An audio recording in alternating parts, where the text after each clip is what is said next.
Hello, Cubs fans, and welcome to a brand new edition of Cubs on Tap.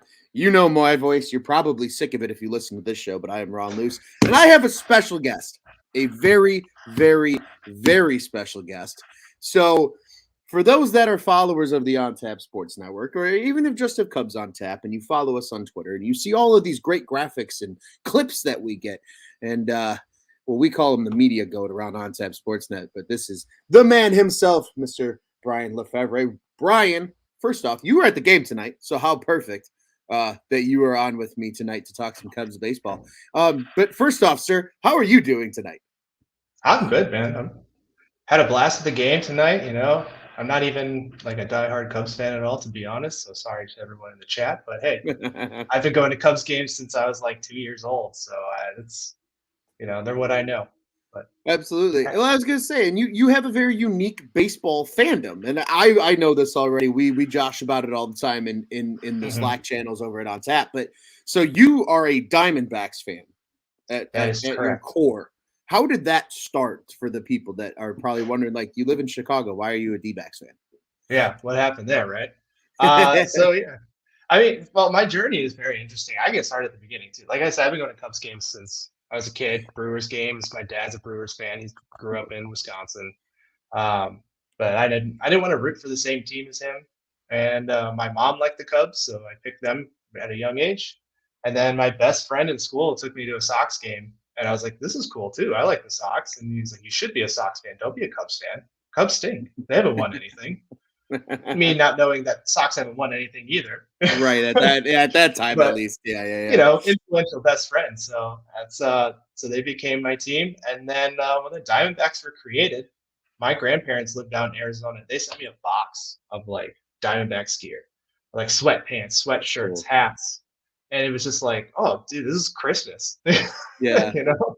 And so then I adopted them as my team. They were the underdogs. I like underdogs. So there you and go. then it helped when they got Randy Johnson, yeah, Steve Finley. Like Oh those yeah. are my guys out there. I still have my Steve Finley bobblehead. Can't see it because it's above me right now on a shelf, but Hmm. I got that at a game in I don't even know, like 2000 something. Yeah, Oh wow. that was yeah, yeah. I See, still have it.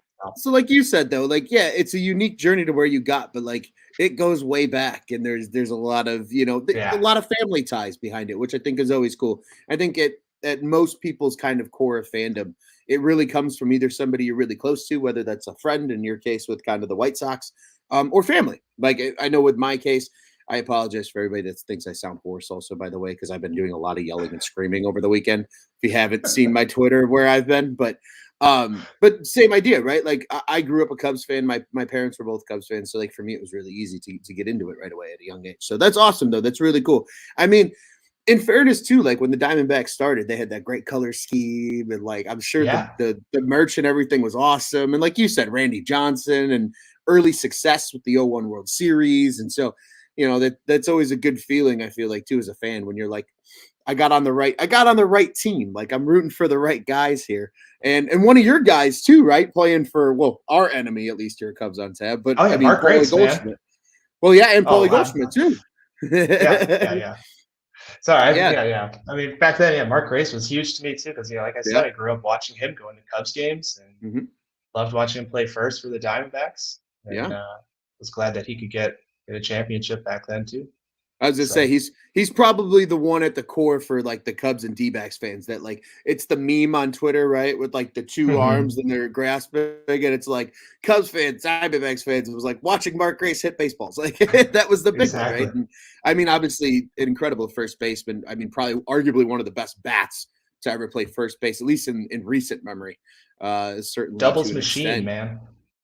Doubles machine indeed. Yeah, Yeah. my mom used to have season tickets down first base line at Wrigley purposely because of Mark Grace. She was a huge Mark Grace fan.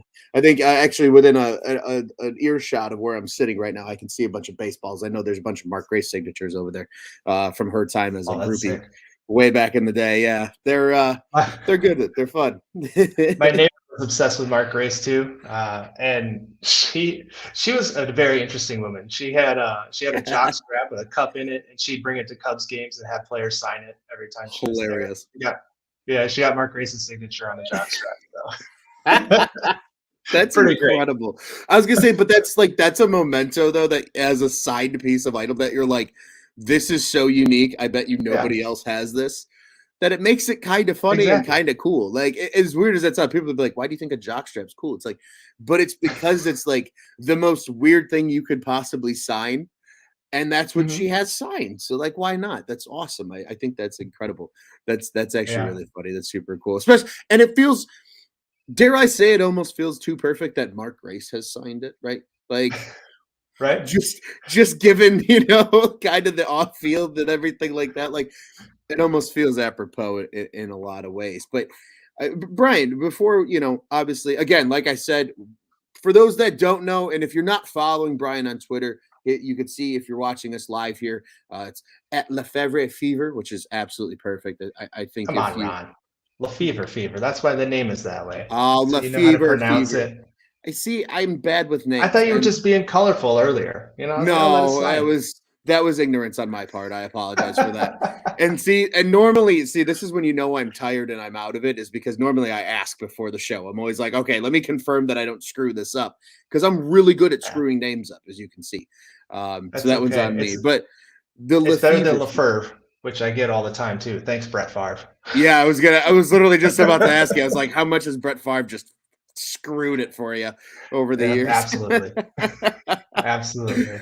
Well, with the Lefevre Fever here on the podcast, and again, seriously, people, if you're not following Brian, go follow Brian, because again, he is the media goat for us here at On Tap Sportsnet, and is absolutely one of the most important cogs in the machine that is. But my friend, obviously, you were at the game.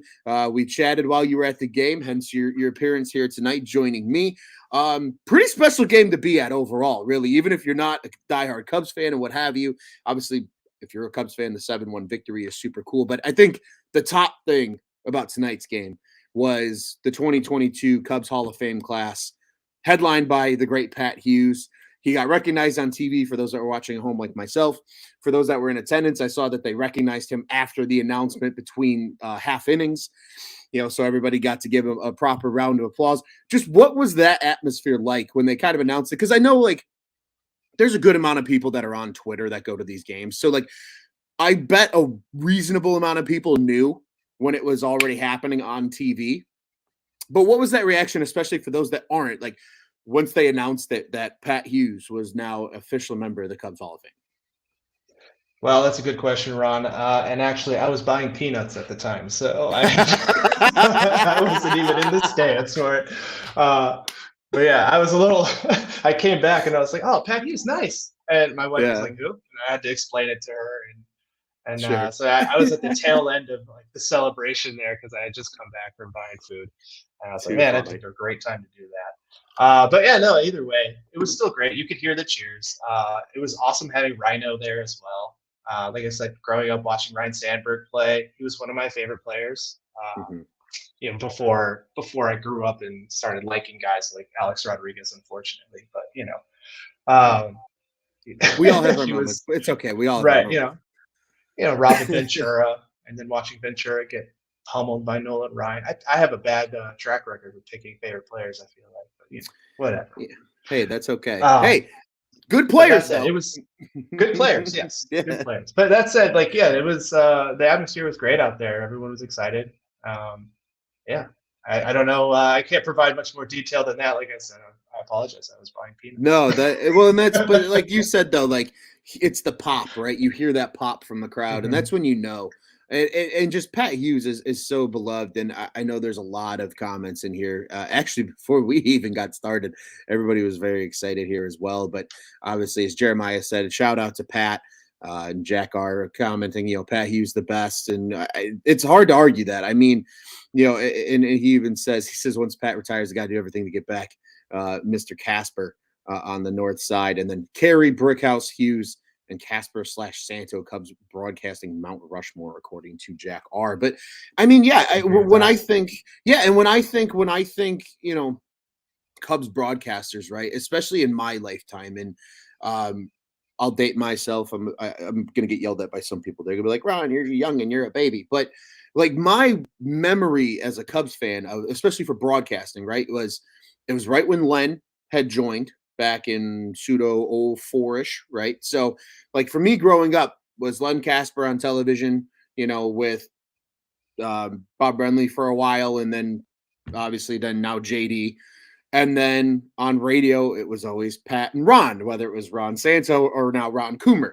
And so, like, it's so cool to see Pat Hughes. And I feel spoiled, admittedly, because obviously we didn't have a show yesterday. Joey and I were both at the ballpark. We're a little, we got some guys on the IL here on the Cubs on Tap crew. I know you've seen some of that as well, Brian, in our chats for various reasons. But getting to hear Pat Foley as well, right? So like it was this montage of just like two of my favorite broadcasters of all time and guys that, I have pulled little nitpicks from when I called games for St. Xavier University where I went to school. That like to see them be honored in the way they were by the Cubs faithful, right? In the sense of letting Pat call a game, obviously a legendary Blackhawks broadcaster, and then now Pat Hughes tonight with the honor that he'll go into the Chicago Cubs Hall of Fame as a part of the 2022 class. It's really, really neat. And it was that kind of moment where like I was sitting there watching it and I was like, they showed Crane Kenny sit in the booth with him. And I'm like, what the hell is Crane Kenny doing here? That was my initial thought, right? Like everybody's like, I'm sitting there, I'm like, why is Crane Kenny in the booth? Like, what are they going to talk about that's so important? And then they go through it, and Jose Cardinal and giving him his absolute honors of being a part of the group, and Mr. Buck O'Neill as well going in, and they were like, yeah, and there was 14 guys eligible in the crew or like the alumni committee that selects it. They voted, and only two people were named, aside from O'Neill, who was kind of put in, I think by like legacy, I think is why he's going in. Obviously, he just recently passed away, but they were like, yeah, Jose Cardinal, and he was like, yeah, Pat, can you read this really quick? And you saw the moment when Pat grabbed it and just kind of looked at it and like kind of hit him. And he was like, this says that I'm going, and this is me. And then everybody, you heard a big pop in the booth, and it was just cool. Well deserved. I mean, the guy's been on the radio for the Cubs since 1996. He's been in broadcasting for, I think, 35 years, I think, in the MLB, almost 40 maybe at this point. I mean, the guy's been around for forever, did a stint with the Twins, did a stint with the Brewers, ends up in Chicago as originally the WGN radio voice, right, in 96. Now, obviously, 670, the score carrying the Cubs broadcasts, but certainly cool to see for Mr. Pat Hughes and the rest of the 2022 class that are going in. I think that was obviously, besides the win, a very much the highlight, I think, of the game for a lot of Cubs fans as well. Yeah, I wish I could have seen that at least on TV. That would have been nice. Yeah, it was honestly, it was really cool. And they did a good job. Like the Twitter clips that are out there really embrace the moment that it happened. But it was definitely a roller coaster ride because literally that was my first thought. I was like, why in the hell is Crane Kenny in here? Like, are we going to find out they're building something new in Wrigley? Like, that was my kind of initial thought because there's no precursor of like why he's getting in there. And then like they started to conversate and they started talking about some of the great broadcasters and talking about Harry, and they talked a little bit about Jack Brickhouse and they got into it, and then they were talking like the Cubs Hall of Fame, and then that's how they got to it. And it was really cool seeing Kenny deliver the message. I think he did a great job actually in delivering the message. Really surprised Pat Hughes. I think that was the best part about it, right? Like it took him all the way until seeing his name on the piece of paper to understand what was happening, which I think was great. So awesome. That's the way that they framed it. They were like, yeah, we want to talk about the 2022 class that's going in. They didn't like hint at all, like, oh yeah, it's you. Like, they're just like, yeah, we just want to make it known to the people that are watching, hey, this is what's happening here. And the way they delivered it was super, super cool. Naturally, like the softy that I am, Brian, I was tearing up when it was happening on TV. I'm not going to lie to anybody, but it was certainly neat. But yeah, it's one of those things too. Like, obviously, from everything you hear, right? Like these guys are all good people, and like they've done so many great things in their career. But it's just like it's that moment of at a personal level too, right? Where this is what you've known. Like these are the guys that in a poetic way have narrated your childhood as a sports fan, right? Like the biggest calls in your life, right? Like Pat Foley's, voice screams through my head. John Weideman's right up there as well, right, with like Blackhawks and Pat Hughes and Len Casper with the Cubs, and and for a long time, right, Neil Funk with the Bulls with Stacey King next to him, and and even Joniak, right, with the Bears. I mean Joniak especially because that's the only local team for the broadcast for the NFL is the radio guys, obviously because the media rights are so national now in terms of TV. And it's just like, so it's really cool when you see that guy get recognized like that. And you just have this moment where you're like, I remember that call, or I remember that call. And there's been a lot of that on Twitter tonight, which has been really cool to see. Like, what's your favorite Pat call? And everybody's got different ones. And like the 2015 one is a big one, when Rondon gets the strikeout against the Cardinals and they move on to the NLCS. Obviously, the World Series, him calling the final out. Just so many cool things. I'm done talking though, Brian, because I want to talk about the game. You were at the game. You were in, there for it. And you were actually conversing with us a little bit about an idea here that I do want to get to, because I want to start with Luke Farrell. Called up specifically to start today's game. Second stint in the Cubs organization. Originally made his first appearance back in 2018. It was actually weird. I actually remember him being in the bullpen and actually pitching for the Cubs. And does a nice job tonight. 4 1/3, 6 hits, only the 1 earned run on the solo home run from the guy that I call a General Mills product in Lars Nootbaar. And then, no walks, which I think is a huge thing, right? Like that means at least your command's there. Yeah, you might be giving up hits. That means guys are just putting a good swing on a ball. And 3 Ks. K number a little low, whatever, don't care. He was still very efficient in his 4 1/3 of work. But then you sent us a message of, well, why is Ross pulling him? He's doing really well with 71 pitches. And naturally, I was like, I'm in agreement with you. I think he could have gone further, at least gone 5, right? Like you at least get him through the 5th inning. And, so I kind of want to turn it over to you because I want to hear your thought process on this, because we actually struck up then a really interesting conversation in our One Cubs chat about this topic. And I think it's worth diving into a little bit. But I'd love you to share your thoughts on like, why the hell was Luke Farrell pulled? Sure. Yeah. I mean, so like even when the game started, my dad even pointed out to me, he was like, well, his first couple of pitches, he couldn't find the zone. All of a sudden he's dialed in. I'm like, that's actually, he moved pretty quick in figuring it out right there. Made a quick adjustment and started throwing strikes. And that's what you have to do in the league. So, and where we're sitting, we were in 232, so right field line, just by the foul pole in foul territory. So I couldn't see much of like obviously the movement of the pitches or anything like that. But so I can't comment on any of that. But like, it's one of those things where you're watching, and it's kind of boring, and you start to realize he's pitching really well. That's why it's boring, because nothing has happened. Like, so absolutely. Just the 3 Ks. So what? Like, it's as a pitcher, you got different styles. You don't need to strike everyone out if you can make contact from everyone. Like Tyler O'Neill and his giant arms, first 2 at bats could barely get it out of the outfield. So this is he looked really good, and that's why even after the Nootbaar home run, he hit it. I think it was there were no outs on that when he hit that, or was there 1 out? One out. Was there 1 out? I was like, let the man finish this inning. Who cares? He gave up a home run to Nootbaar. Like he didn't. Miles Michaelis pitched. He was at 96 pitches when the Cubs scored 2 more runs, and like he was looking tired then, But for Luke, I mean, I don't know. You mentioned 3rd time through the order. I don't know if it's just because he's being called up. They want to like make sure they don't want to overdo it. But this idea of pitch counts, I don't know. It drives me nuts in today's baseball. I understand, you have arms, you want to save them, you don't want to you don't want anyone to get hurt like they did, we were talking about like Strasburg and Kerry Wood and Mark Pryor, guys like that. And especially Pryor, because he was so good. He was just so good, and just unfortunate like what happened.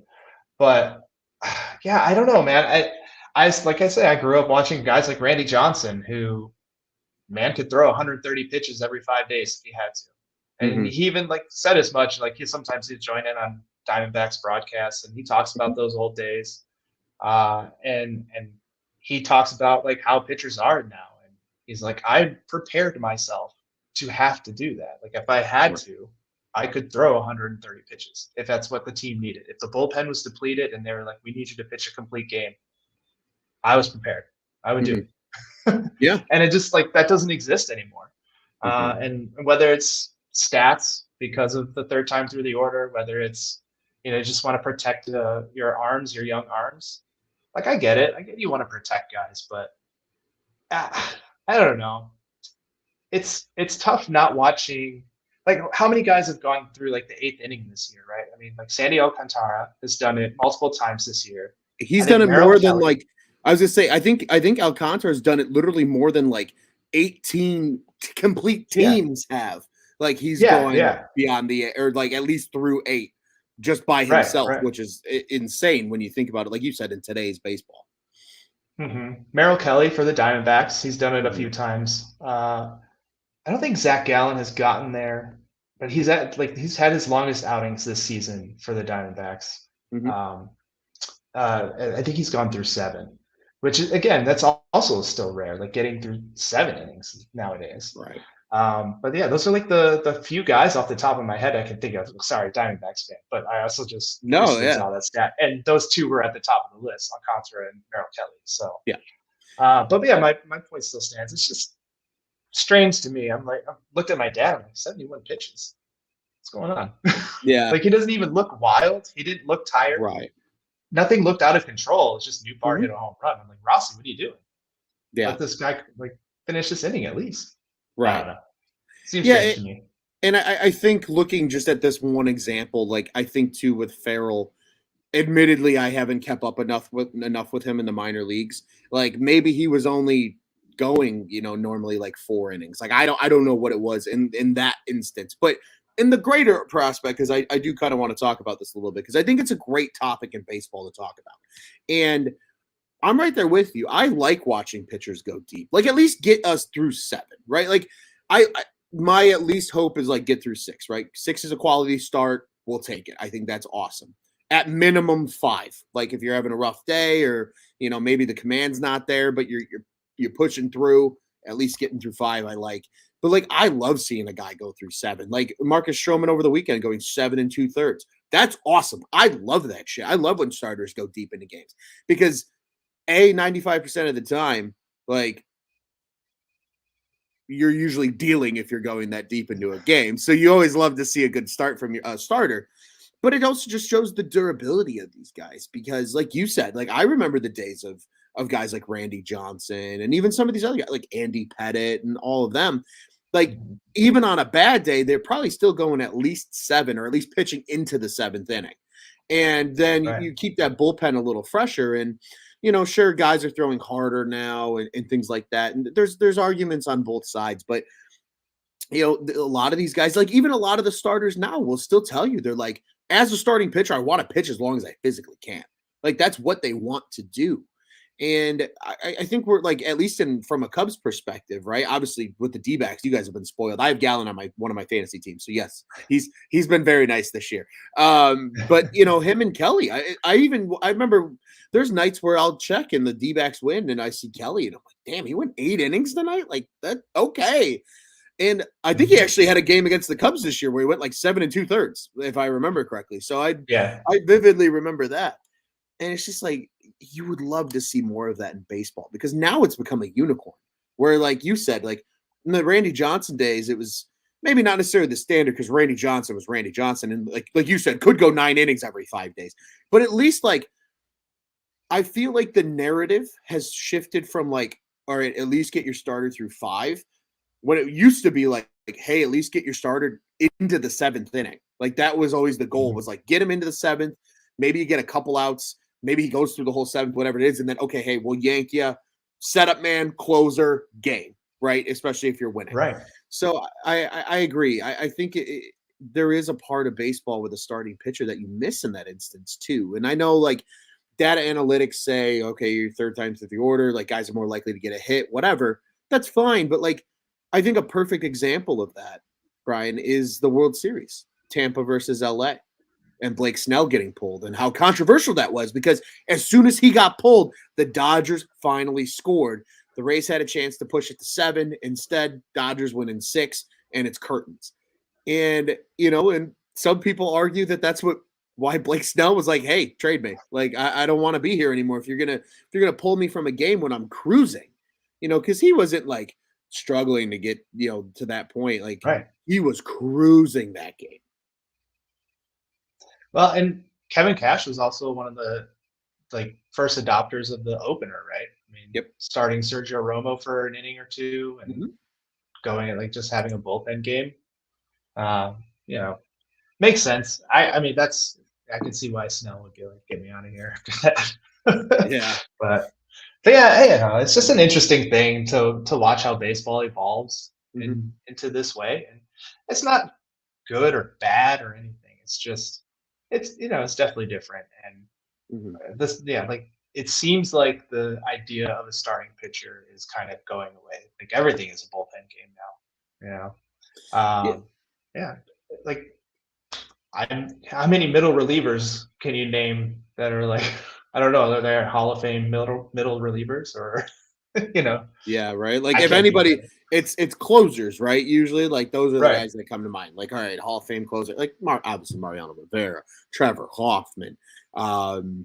What was Wagner with the, he was with the Pirates and then the Mets there for a bit. Like those guys, right? Like you said, like that's what comes to mind, and I completely agree. And I think to an extent too, right? Like I think that the most when you see the bullpen game and the bullpen's importance come into play is in the postseason, right? Like you see it every year. Don't get me wrong. I still love when a starter goes out there in the postseason and shoves. Like, I mean, that's what I think makes the Jake Arrieta start against Pittsburgh in the 15 wildcard game so special because he won a complete game and just shoved it down the Pirates' throat. And that's awesome. Like, we'd love to see that. Would it have been cool to see Rondon get the last out? Yeah, sure. But he got that in the clinching game in the NLDS. I personally love when starters go deep in games, and I know you're on the same page with me there, Brian. So I agree. I think that conversation will spark something that is very relevant, right, in today's baseball, where you want to see these starters go deep, and these guys want to go deep, but how much of injury risk and analytics and just like you said, kind of the evolution of baseball in general are we seeing and how is that kind of influencing and playing into it? So I was a conversation I wanted to bring up as well. But from a Cubs perspective tonight at the plate, I mean, most of the damage done was by Nico Horner, 3 hits for him tonight. McKinstry, though, the home run, he had 3 ribbies. Really good game. By far, McKinstry's best game with the bat so far as a Chicago Cub. We got to see Nelson Velasquez tonight as well record a hit. Ortega with 2 before being pinch hit for by Seiya Suzuki later in the game. And then Happ and Reyes also getting a pair of hits in this one. So, again, offense wasn't too crazy. I mean, on the Cardinals side, Dickerson was 4 for 4 tonight. 4 for 4. Yeah, 4 for 4. He counted for 4 of the 9 hits for the Cardinals. Nootbaar's home run obviously was one of those, and then Edmund, O'Neill, Pujols, and Donovan were the others that chipped in. I know. Again, I know you were hoping to see your boy Mr. Goldschmidt play tonight. Unfortunately, he got the night off, and then Arenado got tossed, so they were without 2 big bats in the lineup tonight with both of those guys. But I mean, Brian, other thoughts from being at the ball game, just the experience, obviously. I mean, you took a picture, you sent it to us. I'll have to tweet it from the Cubs on Tap account. I mean, the sunset in the background, it's Wrigley, it's gorgeous. It's a perfect August, Wednesday night at the ballpark. Just we'll kind of round out, today's game recap with just, again, a good Cubs win for all of us. So we're vibing, we're having a good time. But I want to know how your experience was because, again, I feel like being at the ballpark is just unmatched no matter where you are. Oh yeah, for sure. Like I said, it was a great night. And there were a lot of guys that I didn't get to see. I wanted to see Morel again. I mean, I got to see him early on in his run. I was there when they played the Pirates and the Diamondbacks and stuff like that. So yeah, in May. But yeah, I wanted to see him again. When I saw Ortega was in the lineup, I was like, oh, come on. And I thought it would have been You have the same reaction every Cubs fan does, Brian, when Ortega's in the lineup. And my dad's looking at me. He's like, "What's wrong with Ortega?" I'm like, "He's not the future. But this season doesn't mean anything. Yeah. Let's watch these young guys." I was like, at least Nelly's in the lineup. Like that was exciting. Mhm. So I was glad to see him play. But yeah, and I thought it would have been really nice, maybe some sort of poetic justice for Joey if Morel got to pinch hit for Ortega in that spot instead of Seiya. They would have. They would but have. but it was nice to see Seiya at least stand in the box. I was kind of mad that they walked him, but I understood obviously the situation, runners in second and third, and you lose him in the count. So yeah, you might as well put him on. Um, but yeah, anyway, after other than that, like yeah, it's just like you said, beautiful night, sunset. It was. I got a better picture to send you, Ron, too. By the way, Ooh, just the okay. glowing sunset. Whew, it was beautiful. Like that's my favorite thing about night games in August. Hmm. You get these unbelievable sunsets in Chicago that you don't normally see. So, Yeah. but that said, yeah, man, McKinstry was the last guy that I thought would hit a home run. It was right by us. Uh, I kept asking for a Nelly B home run that didn't happen. I was Yeah. hoping they hit one off of the lefty there at the end, but nah. Oh well, we got one from McKinstry, so that's fun. Yeah. But yeah, it's always great going to Cubs games. Like I said, I grew up going to them. There's never a bad time to be there, except for the one time I was there when John Lester hit his first career home run off of Patrick Corbin, and Patrick Corbin gave up like 14 runs in the first 3 innings or whatever. Oh God, it was so awful. Sitting in the bleachers for that game, and I stayed the whole time. I believed the whole time that they would come back. They didn't, obviously, but. Hey, but that Um, makes you a dedicated yeah. fan, and that at least can be respected no matter who anybody roots for. You stick Hey through man, it, we and had that's Goldie and JD. I was ready. I was like, come on, Goldie and JD are gonna yeah. come through here and just bring us back. It's gonna happen. They scored. I think they ended up with like 5 runs in that game. But either way, still a fun night at the ballpark tonight. I was with my wife. My parents were there. They're in town visiting from Arizona, Very and nice.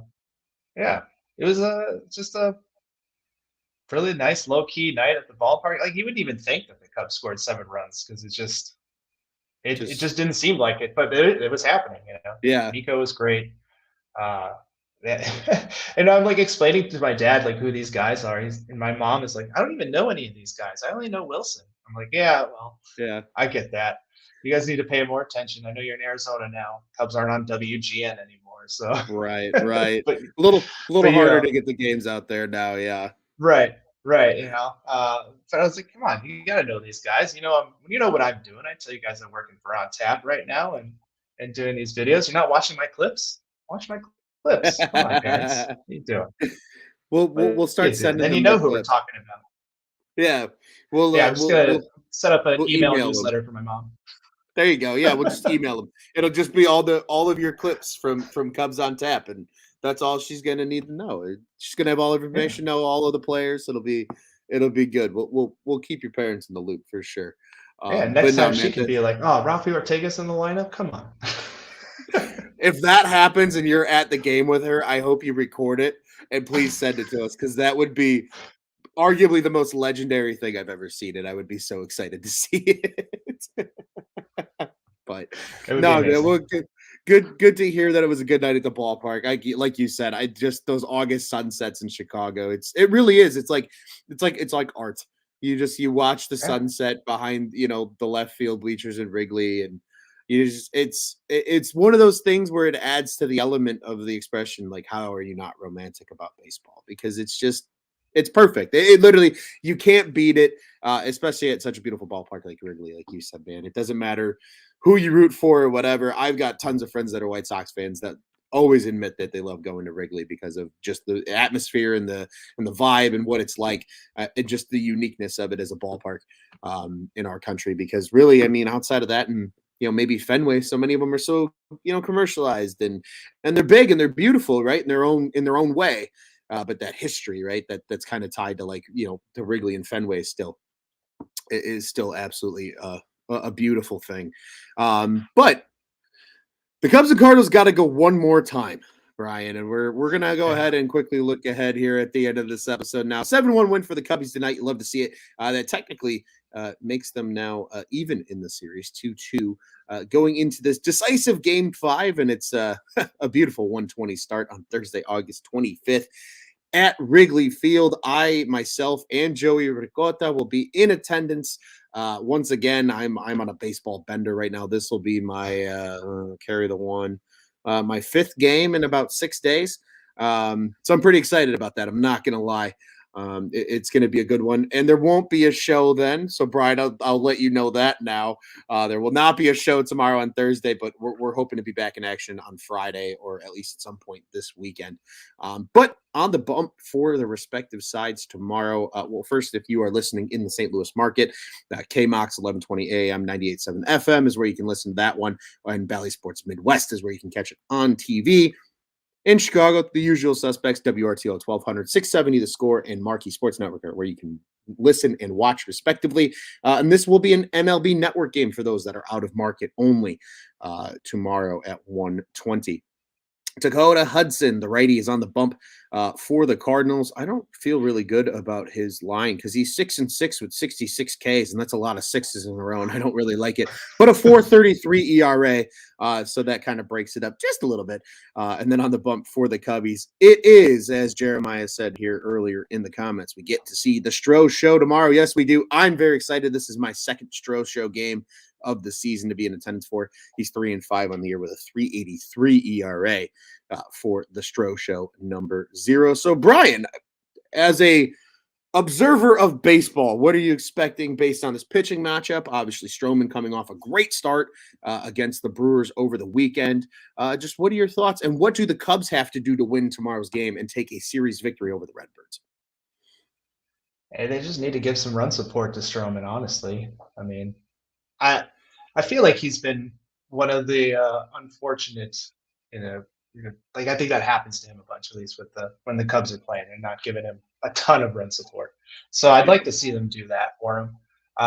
You're facing Dakota Hudson. He's had his struggles this year, obviously with the ERA where it is. But I think if you can jump on him early, take advantage of that, and get Stroman some runs, he can cruise through his side of things, and you guys come away with another W.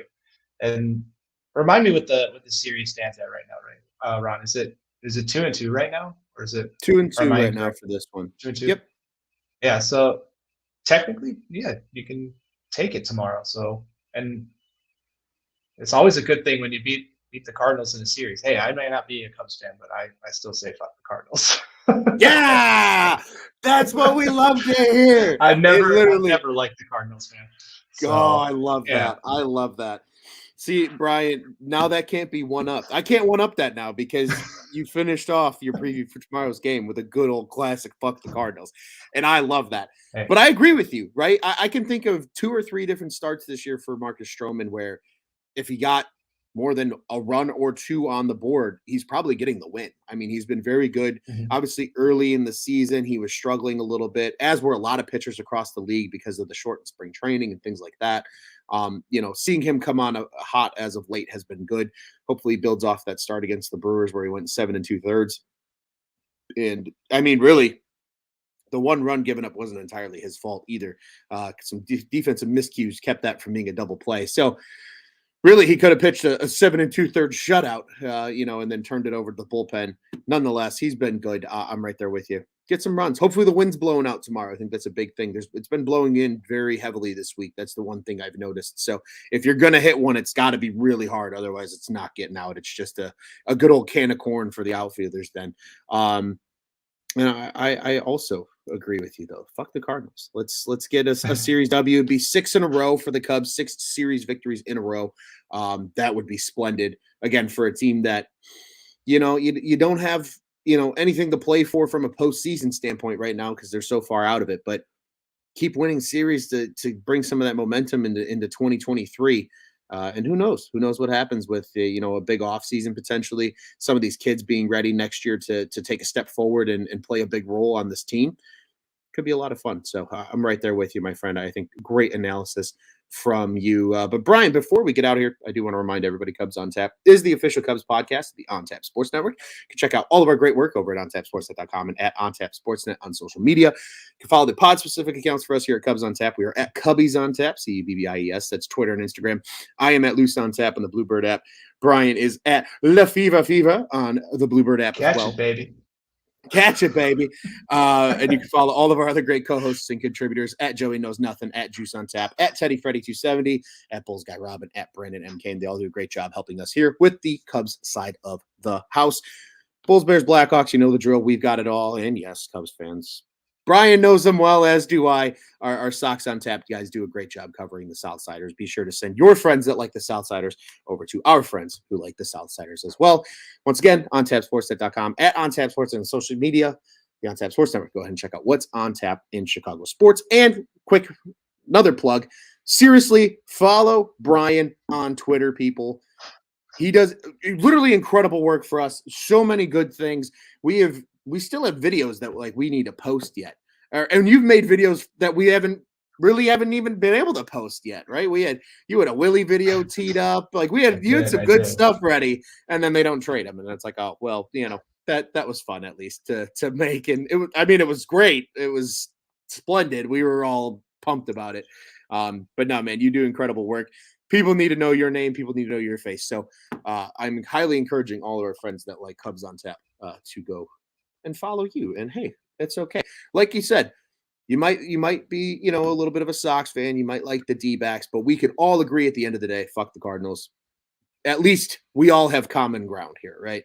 That's almost as good. It's almost as good as like fuck the Yankees. It's like it's even. For Cubs fans, it's a little better, but it's about even for just generic baseball fans, I think, as well. But my friend, we'll get out of here the only way we know how. Cubs on Tap. It's been a pleasure doing the show with you. Hopefully, we'll have you back on again very, very soon.